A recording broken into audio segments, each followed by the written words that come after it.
Hey guys, Will Terry here, and I'm back with part 2 of Can a Guy Get His Children's Book Published?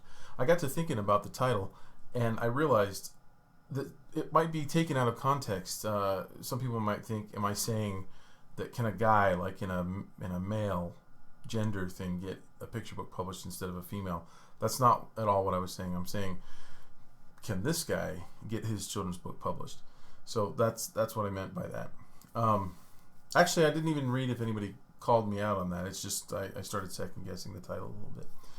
But I have a couple of updates, so I thought I'd talk about those. Well, actually an update and then kind of a piece of advice. So I've rewritten my manuscript now 6 or 7 times, and I'll probably go through a lot more versions of it before I'm finished. Before I'm even ready to submit it, I find little things, and I'll come up with another idea, and I'll rewrite it a little bit more. And one thing that I've really come to realize is, and I've written, I think I mentioned in the last video, I've probably written about 30 or 40 books, and haven't gotten any of them published. And that's something that I'm going to revisit a little bit later in this video. But I think it's really important that you understand that it's a process. Writing is a process. It's not just about the one book. But the other thing I wanted to talk about is critique groups, and I have been in several critique groups. I was in one really good one a couple of years ago when I was more into writing, probably more like 3 years ago, and we were meeting regularly and we were sharing our manuscripts, and that's something that's super important to do. On this one, excuse me, I didn't have a critique group, but I bounced it off of friends that I trust that are in the business, that write, and that are good with story, and got some good feedback before I really started to massage it and flesh out the details of the story. But it is so important, and I can tell you this from experience, it's so important as an illustrator to get the story polished. The thing that we want to do as illustrators is we want to jump right in to the storytelling, the visual storytelling. We want to start drawing. We want to start making pictures, and that's probably the biggest downfall that I would say that most illustrators have when they're learning to write. Is we're better at illustrating, we're not so good at writing. So we want to jump in. We get an idea, and it's starting to come together, and we can kind of visualize it, and so we want to start drawing. The problem with that is that once you start drawing, you start creating value, and the more value you create, the harder it is to deviate from it, when that's exactly what needs to be done, when the story requires that or wants that. It's you start to defending bad ideas or bad sequences, or even tangential parts of the story, because you put them down and they look good, and you're really falling in love with the illustration, even though it's telling a different story, or the story needs to be told in a different way, or go a different direction, have a different plot turn. So that's a big thing that I've learned. I think the first 10 or 15 stories I did, I jumped right into the illustrations way too soon, and it was just really frustrating to get feedback from the critique group saying to change the story, and I'm thinking, well, then that changes all the artwork. And I know some of you out there that are watching this have probably been through that before. So the more you do this, the more you will start to do it probably in a more professional manner, which is to get the story nailed down. I mean, that's the order that you're going to get it from a publisher. When a publisher asks me to illustrate a manuscript, they send me that. They've already bought the manuscript, and it's already polished. They've already been working with the author. It's ready to go. And they send me the manuscript. The author has already been paid their advance. And then it's my turn to start illustrating. And we really kind of need to, if we're going to be the author and illustrator, we need to go through that same process of getting that story written really well before we attack and start working on the images. Okay, so the last thing I want to talk about on this video update is, well, there's two more there's 2 things. One, and I wasn't going to mention this, but I am, because I want to keep you up to date on how things are going. I'm trying to tell a story with this whole thing. I am up for a big job, and there's a good chance I won't get it. If I do get it, it's going to really delay this project, getting this book out there. But I am going to commit, even if I get the other project, that I will get this book dummy out by the 15th of May. So basically in 2 weeks, I will send it to someone to look at. And I am rushing, going to be up most of the night tonight, trying to finish up as much as I can on that. Well, not finish it, but get as far as I can in the next day or two, because I'll probably find out tomorrow or the next day if I've got that project. Anyway, if I do, and if there's gaps, I think I mentioned this before, these videos might not come in order. You might see a video out of order where I'm just doing a quick, advice video. And I've got 4 or 5 videos on my list that I want to do that are in the queue, ready to go.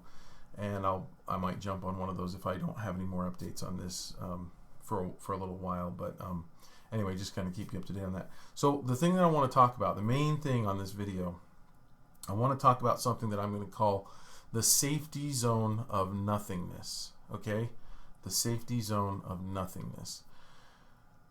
And this is a warning to those of you who are out there working on a project, and it could be any project. You might be watching this video, and your main craft might be music, it might be writing, it might be visual arts, it could be anything in the art world. Something, your craft could be something that you're good at. But when we're talking about making a book, we're talking about combining that with another skill, right? So for me to write, that's my second skill. I've already learned how to illustrate. I'm continually perfecting that craft, but that's my strong suit. And now I'm learning how to write. The thing is, the thing that I've noticed that I see and catch a lot of people getting caught up in and stuck in is the safety zone of nothingness. And what that means is you've got your project, you're working on it, and you don't have a deadline, you don't have a ship date. And so what I see happen a lot of times is people will say, I'll see them at a conference or something, what are you working on? Well, I've got this book about a kid and a kite or something, whatever it is, a kid riding a giraffe. And okay, cool, what's the story about? You talk about it. You see that same person the following year, and guess what they're working on? The exact same book. And what I think happens to us mentally is, if we don't join a critique group, if we don't set a ship date or a completion date or a date that we're going to submit our work, it's easy to fall into this safety zone of, if I don't get feedback, then my little project, my little precious, is still that dream that could still happen. Even though I'm not progressing towards it, I'm not taking the steps to go and get it actually finished and get the critique and the feedback that I need and get told what I need to do. And I think what happens is a lot of times we don't really want to get the news. We don't really want to get that critique, because that might mean that someone else doesn't have faith in our project, and someone else might say that what we're doing is stupid, and someone else might, or they might just say, I think your ending is bad, or I think the middle is dragging, or I think you don't have a good start to it, which means more work. It's bad news. The thing is, we have to get into a situation where we thrive on feedback, where we thrive on criticism. It's very difficult to do that. It's almost impossible to do that. But the more comfortable we get with that, the faster we'll progress. And if you talk to any published author, any successful artist that has really accomplished a lot in their career, one thing that most of them will have in common is they're used to criticism. They're used to making changes. They're also used to failure. They're used to trying to work an idea out or trying to work a project out and finally getting to a point where they realize the project's not good, or the project is flawed in these different ways, and maybe you can't figure out that. A lot of times you'll get into a situation with a story where you can't figure out the ending, or you can't figure out a good ending, or you'll get feedback and someone will say, I love it up until the end, and that happens a lot. It was great until the middle, and then it kind of died out.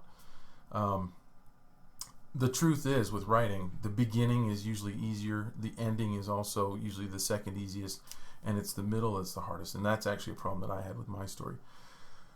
I would challenge you guys, though, if you're working on a project, set a date. So I have a lot of responsibilities. I have a lot of things that I'm working on.